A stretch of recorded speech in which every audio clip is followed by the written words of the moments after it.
Dalam Bapa dan Putra dan Roh Kudus. Amin. Puji syukur kami aturkan kepadamu ya Bapa. Engkau mengingatkan kami untuk hidup dalam Roh Kudus. Hidup dalam buah-buah Roh Kudus. Dan bukan kedagingan. Kami tahu bahwa hidup dalam Roh bukanlah yang gampang, yang mudah.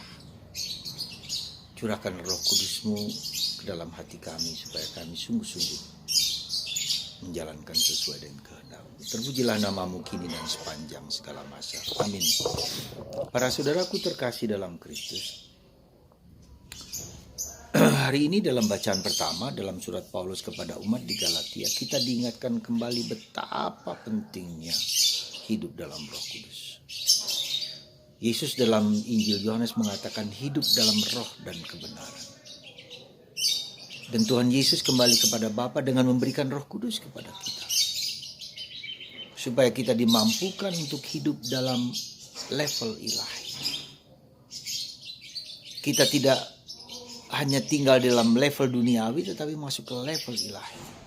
Ya, level surgawi. Level Allah. Dan untuk itu betapa kita tahu tidak mudah. Hidup dalam roh itu dilukiskan oleh Paulus dengan sangat detail, sangat konkret. Paulus menyebutkan dulu adalah bahwa hidup dalam roh itu adalah hidup dalam kasih. Sukacita, damai, sejahtera, kesabaran, kemurahan, kebaikan, kesetiaan, sikap lemah lembut, penguasaan diri, dan tidak ada hukum yang menentang hal-hal itu. Coba lihat.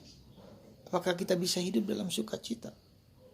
Apakah kita bisa hidup dalam damai, kesabaran, murah hati, kasih? Hampir susah, hampir sulit. Justru kita hidup dalam daging, kata Paulus. Kepercabulan, kecemaran, hawa nafsu, pemujaan berhala, sihir, percekcokan, iri hati, amarah, kepentingan diri sendiri, percideraan, roh pemecah dan kedengkian, kemabukan, serta pesta pora. Percideraan, roh pemecah, kedengkian, kemabukan, pesta pora, dan sebagainya. Dan Paulus mengatakan ketika kita hidup dalam itu, kita tidak pantas mendapat bagian dari kerajaan surga. Keras kata-kata Paulus. Jadi hidup dalam roh itu sesuatu yang sangat mendasar karena itu yang diminta oleh Yesus. Ketika Yesus sampai ke surga, aku memberikan kepadamu Roh Kudus. Dan Yesus mengatakan kamu belum pernah meminta apa-apa daripadaku. Mintalah Roh Kudus. Saudara, sadarkah kita bahwa betapa tidak mudahnya kita hidup dalam keseharian? Betapa tidak mudahnya melepaskan hidup dalam daging. Betapa tidak mudahnya untuk hidup dalam roh. Kasih, persaudaraan, kesabaran. Di sini saudara kita tahu bahwa hidup kita adalah anugerah. Secara manusiawi kita hampir tidak mungkin untuk menghidupi yang level ilahi, level Roh Kudus ini. Saudara, bagaimana tahu caranya supaya kita hidup dalam Roh Kudus? Kita harus belajar dari Bunda Maria. Kita harus mohon dari Bunda Maria. Bunda Maria disebut dengan mempelai Roh Kudus. Sekali lagi, mempelai Roh Kudus. Dialah yang pertama-tama mendapat karunia Roh Kudus, dan Roh Kudus dalam artian yang sangat jelas lalu melahirkan Yesus. Saudara, mari. Nampaknya gampang dan kita cukup melupakan ya, Roh Kudus dalam hidup kita. Ketika kita berdoa, kita menyebut nama Bapa, kita menyebut nama Yesus, tidak salah. Tapi Roh Kudus banyak kali kita abaikan. Jujur, saya pun juga demikian. Hampir semua dari kita.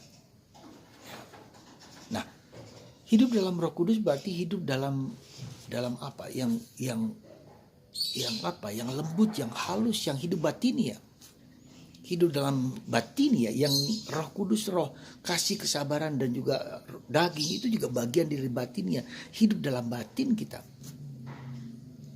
Kita tidak cukup hanya memperhatikan aspek lahir ya, aspek eksternal ya, kecantikan, keindahan, rumah yang hebat, mobil yang gagah perkasa, tempat tidur yang empuk, ya, kolam renang, semua yang seringkali dilukiskan di dalam dunia medsos tentang orang kaya A, B, dan C, Sultan A, B, dan C.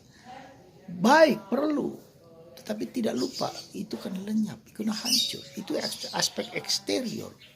Belum tentu aspek interior kita perhatikan. Maka Yesus mengatakan kalian itu seperti apa? Seperti kuburan. Di luar kelihatan indah, di dalam kelihatan bangkai. Dan itulah kita semua. Dan untuk hidup dalam roh yang di dalam batin kita butuh Roh Kudus. Maka mari saudaraku, kita ulangi kata-kata Bunda Maria mempelai Roh Kudus. Curahkan Roh Kudus kepada kami. Roh kesabaran, roh kemurnian, roh ketabahan, roh kekuatan. Bunda Maria mempelai Roh Kudus. Bantu kami untuk menghayati kehidupan seperti Engkau menghayatinya. Semoga Anda dan saya dipenuhi dengan Roh Kudus lewat perantaraan Bunda Maria. Mungkin orang bertanya, kenapa Romo dengan Roh Kudus Bunda Maria? Kita bisa minta dari Yesus, benar, nggak salah, boleh, pasti, yakin. Tapi Bunda Maria adalah lewat Bunda Maria roh yang dibimbing kepada kita itu roh yang dalam kebenaran. Kenapa saya mengatakan begini? Maaflah, misalnya gerakan karismatik, gerakan yang sebetulnya tujuannya bagus untuk membangkitkan Roh Kudus dalam diri kita. Tapi apa yang terjadi? Gereja yang menyebut diri gereja Pentakosta, gereja Roh Kudus, begitu banyak perpecahan. Yang satu, yang lain, semua merasa dipenuhi Roh Kudus.